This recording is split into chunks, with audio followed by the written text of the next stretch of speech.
They have a couple of great selling products, but they don't really know what they need to set their target at realistically to find profitability on Facebook specifically. Let's dig into the sheet, which you'll definitely get access to, called Can I Make Money?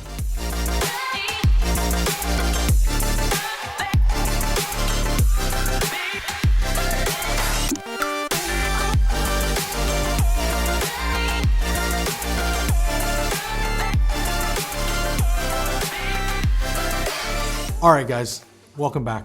What is margin? Simply put, margin is your net profit minus your operating costs divided by your net profit. Simply put, what can I afford to spend on Facebook to make sure that I'm being profitable with my ad spend? Regardless of the business that you're operating in, whether it's physical products, digital products, or SaaS products, there are all margins associated with it, and we have to take it into consideration as you're building what you can afford to spend on Facebook or any advertising platform.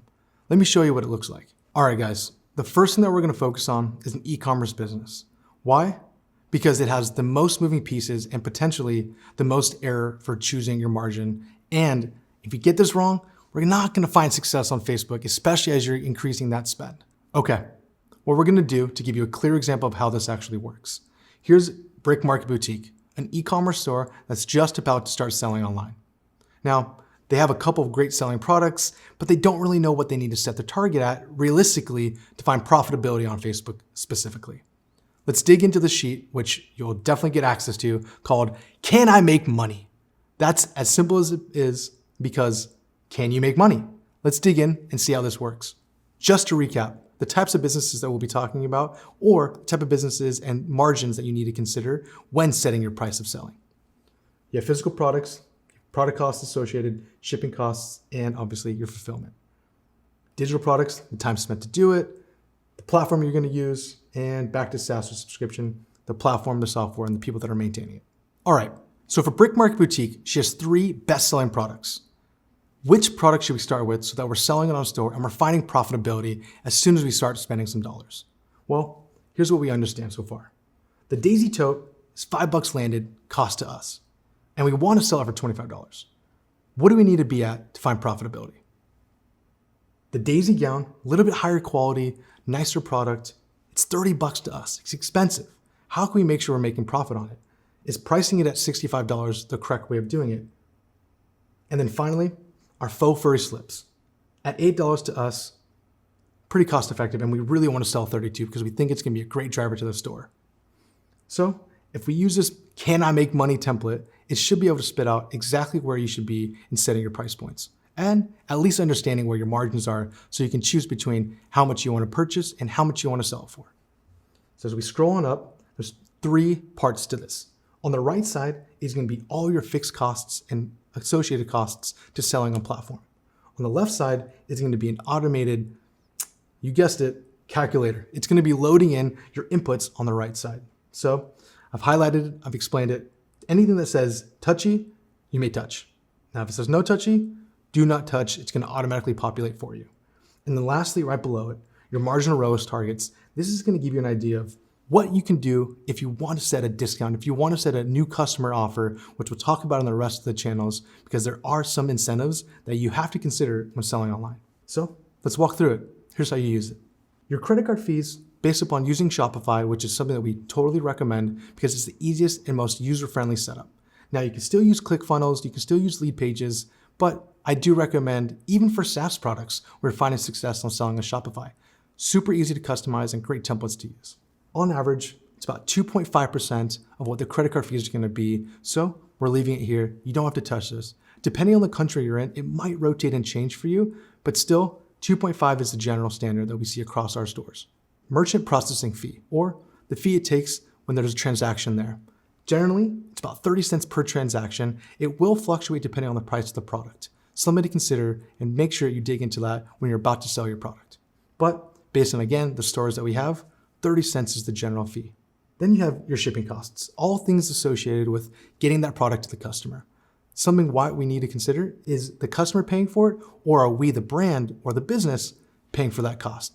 You must factor it in setting your price. Then fulfillment, the shipping, the 3PL, or the third-party logistics company that's actually sending that and selling that for you. Finally, what does that physical product actually cost? Now, these are all green, which means you can touch, you can implement, and you can change these because it might be unique per product. Well, knowing the Heavenly Tote, we do remember that it does cost us product to us at $5. So I make sure I adjusted that to $5. And to make sure that we fulfill this, it is at $2.45. That's important for us to know because when we're considering what we need to sell it at, is it going to add in and is it going to change what our ROAS target is going to be? So we know that we do want to sell this for $25. Let's see what it looks like. AOV, this is something we briefly went over in our key terms, but AOV is average order value. Another way of thinking about this is what is a customer going to spend on this specific product? That cost to the customer, cost per purchase for them. AOV is going to be 25.0. As soon as I plug this in, you can see the population of the change across the board. Now, we haven't talked about this just yet, but it's something I really do want to highlight. To find success at spending any sort of dollars on Facebook, your overall margin target should be above 30%. We want it to be right between 30 to 50%. The higher margin is, the more money, the more profit that you're able to make. So for us, on this, 47% profit margin is a huge win. We can make this work. Okay, so now all of our numbers are in, and we're starting to see how much money we can make if we sell this specific product. But some things to consider depending on your brand, the competitors, the positioning, and overall volume that you want to do, all those need to be factored in to setting your price point. If you're a higher level brand, you might want to have a little bit of a higher price point, which means you potentially can have more ways of earning more profit. But it's okay. Right now, I just want to understand what's the minimum return I can expect when setting my targets on Facebook. So it will pop out right below, which means what is your break-even ROAS? On Facebook, I need to aim for a 1.9 to sell this specific product to find any profitability. Now, what happens if I have it below 1.9? Great question, and here's how you find that answer. All the population within the top section of Heavenly Tote will then move into sheet number 2, our profitability, what we can spend. Okay, don't be overwhelmed. I know there's a lot of numbers here. Let's break it down real quick. On the left side, we consider this hired costs. Earlier on, we talked about, should I hire someone to do this, potentially an agency, or even a freelancer that I want focusing on managing the ads. I have it at 0 because you need to be focusing on it. This is your responsibility to understand the business. If you do in the future, you can go ahead and implement a couple of numbers to see what those costs will be on a monthly basis. At the right side of this, you're going to see your spend versus ROAS. So depending on what you plan on spending on a monthly basis, here's all these associated numbers towards it. And this is going to pull in based on all the inputs you have on the last slide. So obviously you can see at a 1x return or a 1 ROAS, you're not profitable, especially with the money you're spending. And we did find out on the left sheet, or the sheet that we were just on, that 1.9 is our break even. Well, that's not taking into consideration the actual dollars you have to spend on advertising. So although 1.9 is the target for us to find profitability, it isn't going to be enough for you to make money as you're spending money to acquire customers. So really, that target you're setting needs to be slightly above it. So the beauty of this sheet is that on the left, you can bring in consideration for hiring someone.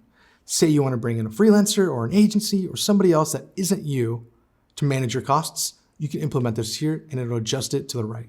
As we see how much we want to spend in column B, you're able to see what you can actually spend to the return that you're going to get.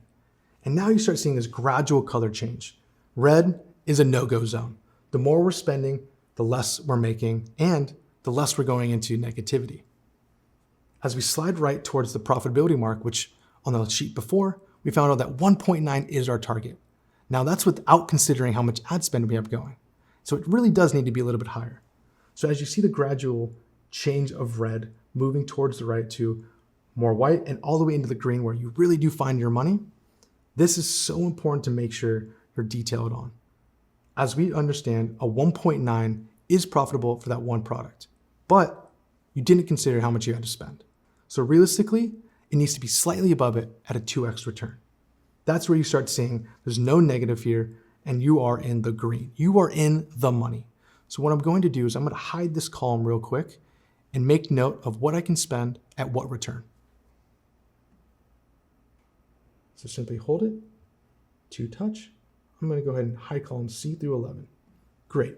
Now I can understand what I want to make. For me, I know that if I'm spending $10,000 a month, and if I get a 2x return on this product, I am set to make $500 after all things considered and after all spend is there. Okay, it's easy to understand that you have a lot of things to consider when setting your margin. But if you could aim for above 30%, ideally 40%, you know you should be confident that you'll be in the green when running your Facebook ads. The Foundr mission is to help you create an ass-kicking business and help you learn straight from the mouths of world-class founders. Get your free printed edition of Foundr magazine featuring Sir Richard Branson. Just cover shipping and handling at foundr.com/Branson.